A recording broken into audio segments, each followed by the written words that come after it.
शंकराला एक तांब्याभर पाणी आपण अर्पण करावं तर पितृदोष, कालसर्पदोष, वास्तुदोष हे तिन्ही प्रकारचे दोष कमी होतात. एवढा प्रभाव भगवान शंकराच्या पूजेचा आहे.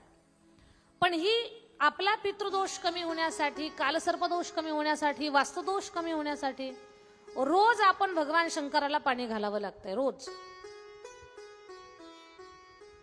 मग ही गोष्ट तुमच्याकडून कशी शक्य होईल ते तुम्ही विचार करा. आणि तुमच्या जीवनात काहीच अडचण नसेल तर काही हरकत नाही, भगवंताची विशेष कृपा म्हणावी लागेल, मग काही हरकत नाही. काल आपण चिंतन करत असताना हेही पाहिलं की विष्णू भक्त असणारे नारदजीकडनं एक चूक झाली. त्यांना गर्व झाला की मी काम जिंकला, आणि त्या गर्वामध्ये त्यांच्याकडनं एवढी मोठी चूक झाली की आपल्या आराध्यालाच त्यांनी शाप दिला. आणि जेव्हा सगळी माया संपली त्यावेळेला लक्षात आलं, अरे रे, आपण चुकलोय. मग आपल्याकडनं घडलेला दोष त्याच्यातून निवृत्त कसं व्हायचं? ब्रह्मदेवानं सांगितलं, शिवसहस्रनामाचा उच्चार करा, भगवान शंकराचा नामजाप करा आणि शिवकथा श्रवण करा. आणि मग भगवान शंकराचं भजन नारदजीनं चालू केलं. ज्या शंकरानं सांगितलं होतं तुम्ही काम जिंकला हे कोणाला सांगू नका, रामाचं भजन करणारा बाबा कामाचंच भजन करू लागला. एक मुद्दा सांगेन सगळ्यांना, कामाला जर जिंकायचं असेल तर रामाचं भजन करावं लागतं, आणि अहंकाराला जिंकायचं असेल तर शंकराचं भजन करावं लागतं. शंकराचं भजन केल्यानंतर अहंकार कमी होतो आणि रामाचं भजन केल्यानंतर काम पळून जातो. म्हणून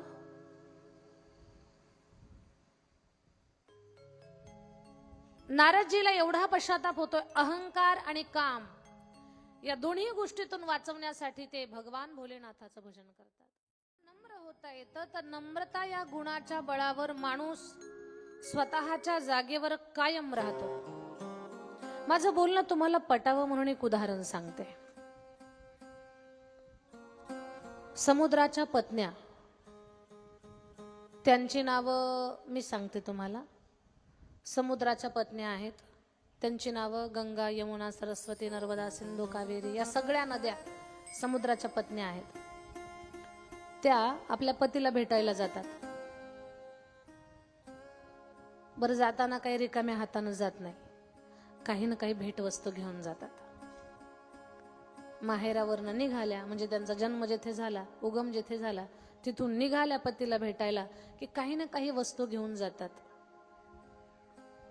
तुम्ही म्हणाल असं कुठं असतं का ताई? आपल्यावरनं घ्यायचं.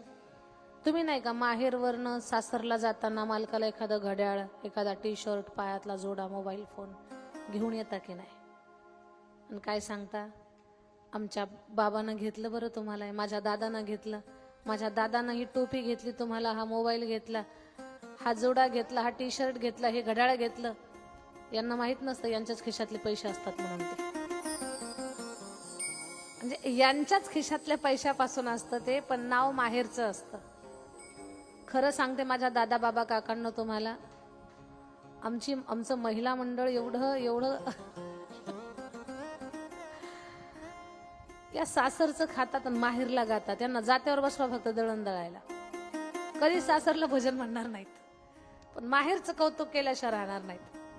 म्हणून आम्ही सांगतो, या सासरचं खातात आणि माहेरला गातात. कौतुक मात्र माहेरचं असतं. काय करावं आता, माहेरची तेवढी ओढच असते. बाई बाई जाते ग माहेराला,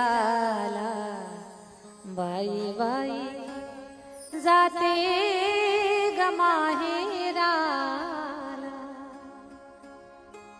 आता मी हे भजन म्हणते, माझ्या मागे म्हणता का तुम्ही? प्रयत्न करा. हा, खूप छान जमणार आहे तुम्हाला, मला माहिती आहे. तुम्ही फक्त म्हणा माझ्या पाठीमागे, बाई बाई जाते ग माहेराला, बाई बाई जाते ग माहेराला. म्हणा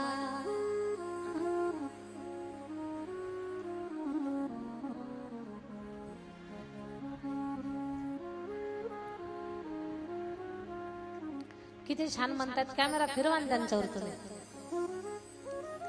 बाई बाई जाते ग माहेराला, बाई बाई जाते ग माहेराला म्हणा.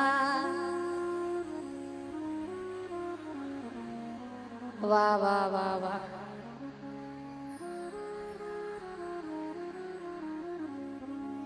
माझ्या मुळच्या घराला म्हणा. वा फार सुंदर. माझ्या मुळच्या घराला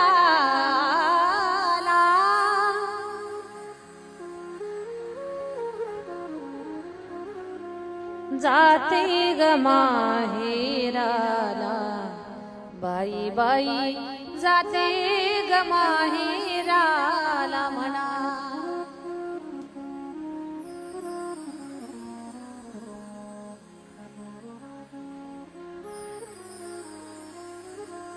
खूप छान. आपणच आपल्यासाठी टाळी वाजवू. खूप छान, खूप सुंदर. माहेरची निसर्गता ओढ असते, आवड असते. माहेरचं नाव जरी काढलं तरी असं खूप भरून आल्यासारखं होतं. एवढं सांगायचं मला तुम्हाला. आमचं महिला मंडळ जेव्हा माहेरवरनं सासरला येतं तेव्हा कुठली ना कुठली वस्तू, भेट वस्तू आपल्या मालकाला घेऊन येतात. पण नाव माहेरचं करतात, पैसे इकडचेच असतात. कालच सांगितलं मी तुम्हाला, कधी जर तुमच्या खिशात ती 200ची नोट गायब झाली तर टेन्शन घेऊ नका. कधी 100ची नोट हरवली तर टेन्शन घेऊ नका. तुम्ही मोठे टाईट मध्ये चौकात येता, चला तात्या आप्पा चहा घेऊ चला, सगळ्यांना चहा पाजता, खिशात हात घालता, नोटच नाही. गोंधळून जाता, कुठं पडली का? कुठंच पडत नाही तुमची नोट. ती नोट गायब झालेली असते. आणि तुम्हाला ठेपा सांगते, तुम्ही कोणाला सांगू नका कुठं असते ती नोट. कधीतरी या कामात व्यस्त झाल्या, किचन सोडून ह्या बाहेर आल्यानंतर मग तुम्ही गुपचूप जायचं, डाळीचे डबे, पापडाचे डबे ते चेक करायचे. यांची तिजोरी तिथंच आहे, दुसरी कुठे नाही. खूप भोळ्या आहेत या. एवढ्या भोळ्या बाबड्या, पैसे किती लपून ठेवावेत हेही यांना समजत नाही.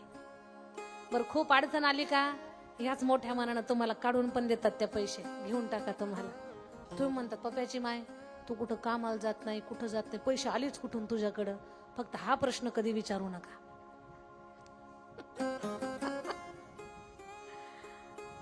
मग तशा नद्या आपल्या पतीला भेटायला जातात. ज्यांचा जिथे उगम आहे ना तिथून वाहतात, त्या प्रवाहित होतात. तो का म्हणे गंगा सागर संगमी, तो का म्हणे गंगा सागर संगमी. या नद्या जेव्हा प्रवाहित होतात, समुद्राला भेटायला जातात, आपल्या पती परमेश्वराला काही ना काही भेट वस्तू घेऊन जातात. कोयनीतल्या माझ्या ताईंनो विचारा मला, त्या काय घेऊन जातात? मी सांगते तुम्हाला. ते अशी भेट वस्तू घेऊन जातात, कोणाची घरं, कोणाचे दारं, कोणाची गुरं, कोणाची ढोरं, दगड धोंडे, त्यांच्या प्रवाहात जे सापडल ते घेऊन जातात. एक दिवस समुद्र म्हटला, का ग कोणाची घरं आणता, कोणाची ढोरं आणता, दगड धोंडे घेऊन येता, एक वस्तू आजपर्यंत तुम्ही मला भेटायला आणलीच नाही, भेट वस्तू दिलीच नाही. नद्या म्हटल्या, महाराज सांगून पहा, आंब्याचं बन आणावं का नारळाची बाग आणावी, सोन्याचा महल आणावा का 10 मजली इमारत आणावी, सांगा तुम्ही, सांगाच, फक्त आम्ही घेऊन येतो. समुद्र म्हटला, कुणाची 10 मजली इमारत नको, कुणाचा सोन्याचा महल नको, आंब्याची बाग नको, नारळाचं बन नको, मग काय पाहिजे तुम्हाला सांगा. समुद्र बोलला, अगं तुमच्या पात्रामध्ये तो छोटा लव्हाळा आहे की नाही, तो घेऊन या मला. नद्या म्हटल्या, आय एम सॉरी, माफ करा, नाही घेऊन येऊ शकत आम्ही त्या लव्हाळ्याला. का? म्हणे तो लव्हाळा एवढा छोटाच आहे, पण जेव्हा आम्ही रागात येतो मान खाली टाकून पडतो, आणि जेव्हा आम्ही शांत वाहतो तेव्हा तुरा काढून उभा राहतो. त्याला नाही आणू शकत आम्ही. का? त्याला नम्र होता येतं, त्याला झुकता येतं, त्याला वागता येतं, त्याला नमता येतं. याचा अर्थ असा आहे, नम्रता या गुणामुळे जर छोट्याशा लव्हाळ्याची जागा कुणी घेऊ शकत नाही, तर आपण चालती बोलती माणसं आहोत. आपल्या अंगी जर नम्रता हा गुण आपण वागवला किंवा तो गुण आपण आत्मसात केला तर या जगामध्ये आपली जागा कोणीच घेऊ शकत नाही. फक्त नम्रता हा गुण आपल्याकडे पाहिजे. कथा आणि कीर्तन ऐकून सोडून द्यायला नाहीये, हे शिकण्यासाठी आहे. कथा म्हणजे जीवन जगण्याचं सूत्र आणि शास्त्र शिकवणार आहे. हे व्यासपीठ फार पवित्र आहे. त्या पवित्र व्यासपीठावरनं जे काही ज्ञानाचा बोध आपल्याला प्राप्त होतोय ते आपलं जीवन सुंदर बनवण्यासाठी करा. आणि माणसाचं जीवन एकदाच आहे, बार बार नाही. मिळालंय आपल्याला, कुणाची बांध कोरायला नाही. किती कुणाचा बांध कोरला तरी काही फरक पडत नाही. भांडणं करण्यासाठी जीवन नाही, वाद करण्यासाठी जीवन नाही, कुणाची निंदा करण्यासाठी जीवन नाही. 2 हात 2 पाय 2 डोळे 1 नाक 2 कान परमेश्वरानं खूप काही सुंदर करण्यासाठी दिलेलं आपल्याला. एवढं सुंदर जगा, एवढं सुंदर जगा. आपलं शरीर जरी संपलं तर लोकांनी आपली आठवण काढली पाहिजे. 1000 वर्ष लोकांनी आठवणीत ठेवण्यासाठी 1000 वर्ष जगणं गरजेचं नाही. थोडाच काळ जगा, एवढं सुंदर जगा की लोकांनी आपली 1000 वर्ष आठवण काढली पाहिजे.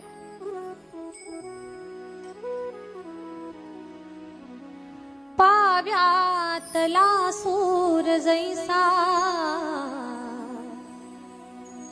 ओठातुनी ओघळावा,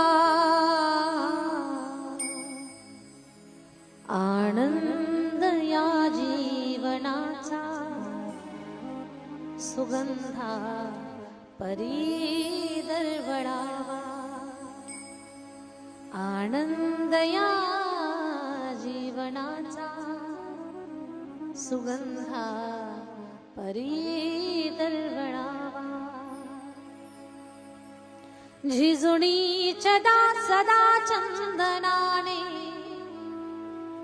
दुसऱ्या समदुगंध द्यावा, हे जाणता जीवनाचा आनंद ही ओघळावा, आनंद या जीवनाचा सुगंधा परी दरवळावा. माझ्या ताई दादांना खूप चांगले जगा. खूप भांडणं करत असाल तर भांडणं कमी करा. कुणाची काहीतरी बोलण्याची जास्त सवय असेल तर ती कमी करा. या व्यासपीठावरनं मी नाही सांगत, हा ग्रंथ सांगतोय, आपलं शास्त्र सांगतं, आपली परंपरा सांगते. एवढे छान जगा ना. वाद भांडण काहीतरी करण्यात काही मजा नाहीये. आणि हे आता नाही कळत. मी कालच बोलले तुम्हाला, म्हातारपणाला सगळं आठवतं माणसाला. जेव्हा अंगातली ताकद कमी होते, घरातला रुबाब माणसाचा कमी होतो. ऐन तारुण्यामध्ये मिशीचा आकडा खाली पडतच नाही, टाईट. आणि म्हातारपण आलं की हाच आकडा असा होतो, म्याव. बसा मग जागेवर. सांगायचं एवढंच मला तुम्हाला, एवढे सुंदर जगा. हे जीवन पुन्हा पुन्हा नाहीये. वाद कमी करा, चुकीचं बोलणं कमी करा, बुद्धीतले घाणेरडे विचार कमी करा. आपला प्रपंच एवढा सुंदर करा. परिवाराला चांगले संस्कार लावा. सगळं घर मिळून संध्याकाळी हरिपाठ करा. हरिपाठाच्या अर्ध्या तासाच्या वेळेसाठी एकत्र या सगळं कुटुंब. तुम्हाला नाही काही चांगलं बोलता आलं, एखादी भगवंताची कथा सांगता आली नाही, काही हरकत नाही. पण चांगली चर्चा नाही जरी जमली तर हरिपाठ करा एकत्र येऊन. या व्यासपीठावरनं सांगते, 3 महिने 10 दिवसात तुमच्या घरात चांगला बदल होईल. पण ह्या गोष्टी करत चला. जेवढं तुम्ही चांगलं बोलताल, चांगलं पाहताल, चांगलं ऐकताल, चांगले विचार ठेवताल ना, तेवढी तुमच्या सगळ्यांची प्रगती होणार आहे. आणि जेव्हा माणूस चांगल्या विचारात असतो, चांगली माणसं आजूबाजूला असतात, चांगल्या लोकांचा सहवास असतो, त्यावेळेला पहा आपण थोडे स्थिर होतो. आपण खाल्लेलं अंगी लागतं, पचतं, विचार चांगले राहतात डोक्यामध्ये. म्हणून नेहमी स्वतःला स्थिर, शांत, चांगलं ठेवण्याचा प्रयत्न करा. आणि तुम्ही चांगलं राहावं हे शिकवण्यासाठीच तर ही कथा आहे. आता आपण आनंदाचा विषय बोलत होतो. जीवन पुन्हा पुन्हा नाही. नेहमी प्रसन्न राहा. मन करा रे प्रसन्न, सर्व सिद्धीचे कारण. शिवमहापुराण कथा सांगते, मंदिरात गेला तर कधी रडत जाऊ नका, प्रसन्न जा. नाही तर लोकांना रडायची सवय लागलेली आता. उगीच रडायचं, सगळं असलं तरी उगीच रडायचं, रडकं तोंड करायचं, पडलेलं तोंड करायचं, उगीच चेहऱ्याला असं दाखवायचं जणू काही भारत पाकिस्तानचा प्रश्न आपल्यालाच आहे. प्रसन्न राहत जा. भगवंतानं खूप दिलंय आपल्याला, 2 हात 2 पाय 2 डोळे 1 नाक 2 कान दिले, खूप दिले आपल्याला देवानं. फक्त प्रसन्न राहत जा. प्रसन्न. गालावरचं हसू ही आपली सगळ्यात मोठी श्रीमंती आहे. माझं बोलणं समजतंय तुम्हाला, असं गृहीत धरते मी. आपल्या गालावरचं हसू ही आपली सगळ्यात मोठी श्रीमंती आहे. कुठल्याच किमतीवर हे हसू गहाण ठेवायचं नाही, कुठल्याच किमतीवर. नाही तर दादा, काही लोकांचे चेहरे असे असतात, असले चेहरे असतात, त्यांचं तोंड पाहिलं की आपल्यालाच वाटतंय आपलं काही चुकलं की काय म्हणून. आणि काहींचे चेहरे असे असतात, त्यांचं तोंड पाहिलं की इकडे आपल्यालाच अटॅक येईल का काय.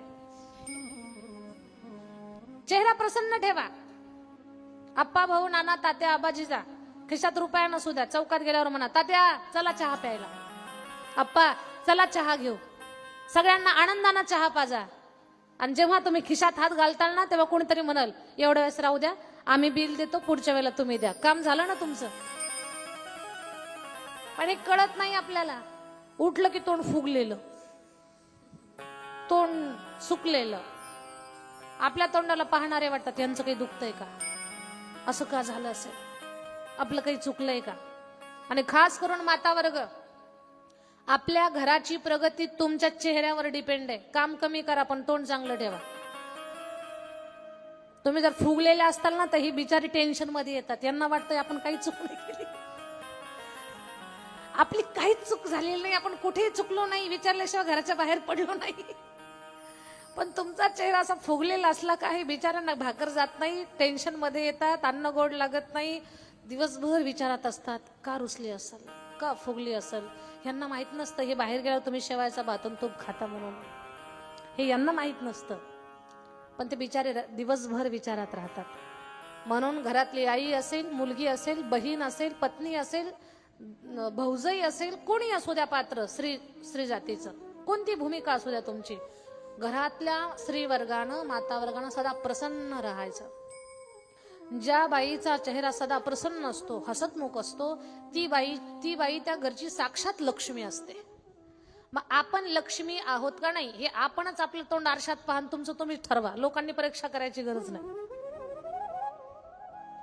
आपण लक्ष्मी आहोत का नाही म्हणून सदा प्रसन्न राहा. भगवंतानं हे दिलेलं खूप मोठं वरदान आहे. जे बोलते ते डोक्यावरून जाऊ देऊ नका. खूप मोलाचं बोलते मी, खूप मोलाचं. आणि हे जगायचंय आपल्याला, हे तुम्ही जगलं पाहिजे. नमः पार्वती पते हर हर महादेव. कालच्या कथा सत्रामध्ये आपण ब्रह्मदेवाच्या कथेपर्यंत गेलो. ब्रह्मदेवाला शाप मिळाला, ब्रह्माजी तुम्ही निर्माण केलेल्या सृष्टीमध्ये तुमचंच मंदिर नसेल. याच्यातून आपल्याला शिकायचंय, ब्रह्मदेव खोटं बोलले तर देव लोकातून म्हणजे देवादिकांमधून त्यांची जागा वजा झाली. खोटं बोलणं चांगलं नाही. आपल्याला वाटतं खोटं बोललो, काय बोललो, एवढं काय विशेष आहे. पण लक्षात घ्या, ब्रह्माजी खोटं बोलले तर त्यांना देवातून बाजूला निघून जावं लागलं. म्हणजे त्यांना देवादिकामध्ये, आपल्या देवघरात जी देवता आहेत त्यात त्यांना स्थान नाहीये पूजेचं. एक देव खोटं बोलला तर त्याला देवातून बाजूला निघून जावं लागलं. आणि जेव्हा माणसं खोटं बोलतात तेव्हा माणसं सुद्धा त्या माणसाला बाजूला, तो माणूस माणसातून बाजूला जात असतो. खोटं बोलणाऱ्या माणसाला माणसात काहीही किंमत नसते. अशी माणसं चांगल्या लोकातून वजा असतात, वजा. हे तोंड असं आहे ना, हे सत्य बोललं तर 4 माणसात बसवतं पण, आणि ह्यानं खोटं बोललं तर 4 माणसातून उठवतं पण. म्हणून नेहमी सत्य बोलण्याचा प्रयत्न करावा. हे आपण ब्रह्माजीच्या कथेतून शिकायचं. खोटी साक्ष कुणाची देऊ नका. काय अवस्था झाली केतकी पुष्पाची, गायीची. विनाकारण त्यांना महादेवाचा शाप भोगावा लागला. भले उपशाप मिळाला, पण महादेवाच्या क्रोधाला सामोरं जावं लागलं. आणि विष्णू सत्य बोलले तर जगामध्ये त्यांचं रूप सत्यनारायण स्वरूप झालं आणि घराघरामध्ये पूजेच्या रूपामध्ये पूजा पाठाच्या निमित्तानं त्यांचं पूजन होऊ लागलं. ज्या घरामध्ये सत्यनारायणाची पूजा असते त्या घराचा मान समाजामध्ये मोठा असतो. भगवान विष्णूला खूप वरदानं दिली. विष्णू भगवंताला सांगितलं, तुम्ही पाणी असाल. पाणी हे विष्णूचं रूप आहे. जो मला तांब्याभर पाणी घालल मी त्याच्यावर प्रसन्न होईल. तुम्ही जल जीवन असाल. मग काल हेही सांगितलं मी तुम्हाला की आज प्रत्येक गोष्ट आपल्याला काही जरी करायचं असेल तर पाण्याशिवाय नाही. स्वयंपाक, अंघोळ, कपडे, भांडे, बांधकाम, देवपूजा, आदर आतिथ्य, पाहुणचार, या सगळ्या गोष्टी पाण्याशिवाय नाही होऊ शकत. एवढं मोठं मोलाचं स्थान सदाशिवानं भगवान श्री विष्णूला दिलं. भैरव महाराजांची निर्मिती कशी झाली हेही तुम्हाला काल सांगितलं. आता आपण इथून पुढे कथेला घेऊन जाणार आहोत.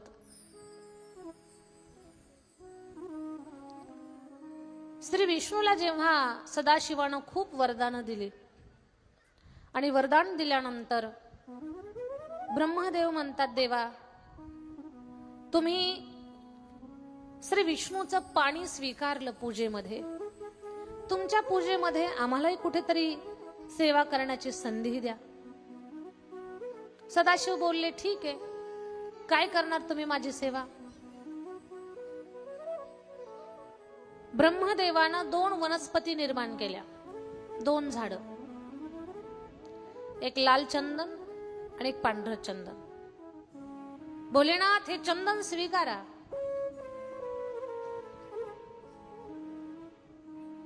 भोलेनाथ बोलले, मी लाल चंदन स्वीकारतो, पांढरं चंदन श्री विष्णूला द्या. मग महादेवाला लाल चंदनानं अभिषेक पूजा केला जातो किंवा तो चंदन लावला जातो, लाल चंदन. महादेवाला विनंती केली, भोलेनाथ तुमच्यापासून एखादी वस्तू तयार करा, तुम्ही सुंदर रूप धारण करा. भगवान शंकराचं थोडंसं रागातलं रूप होतं. मग भगवान भोलेनाथानं असं सुंदर रूप धारण केलं. 5 मस्तक आहेत आणि 5 मुखाचा माझा महादेव अतिशय सुंदर दिसतोय. माझ्या शंभूचे रूप सुंदर, 5 मुखाचा ईश्वर. माझ्या शंभूचे रूप सुंदर, 5 मुखाचा ईश्वर. माझ्या शंभूचे रूप सुंदर, 5 मुखाचा ईश्वर. माझ्या शंभूचे रूप सुंदर, 5 मुखाचा ईश्वर. माझ्या शंभूचे रूप सुंदर, 5 मुखाचा ईश्वर. माझ्या शंभूचे रूप सुंदर, 5 मुखाचा ईश्वर. माझ्या शंभूचे रूप सुंदर, 5 मुखाचा ईश्वर. माझ्या शंभूचे रूप सुंदर, 5 मुखाचा ईश्वर. माझ्या शंभूचे रूप सुंदर, 5 मुखाचा ईश्वर. माझ्या शंभूचे रूप सुंदर, 5 मुखाचा ईश्वर. जय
नीळकंठा तुझे उपकार, नीळकंठा तुझे उपकार, राजा मुखाचा जय हो ते रूप सुंदर, राजा मुखाचा ईश्वर, माझ्या शंभूचे रूप सुंदर, राजा मुखाचा ईश्वर, माझ्या शंभूचे रूप सुंदर, राजा मुखाचा ईश्वर, माझ्या शंभूचे रूप सुंदर, राजा मुखाचा माझ्या शंभूचे रूप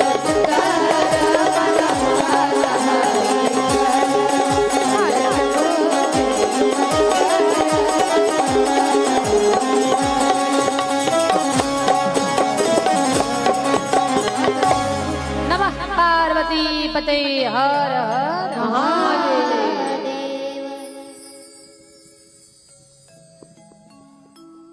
दया असू दे तुझी शंकरा, हात जोडी तो गिरिजावरा, ध्यास लागो तुझा निरंतर।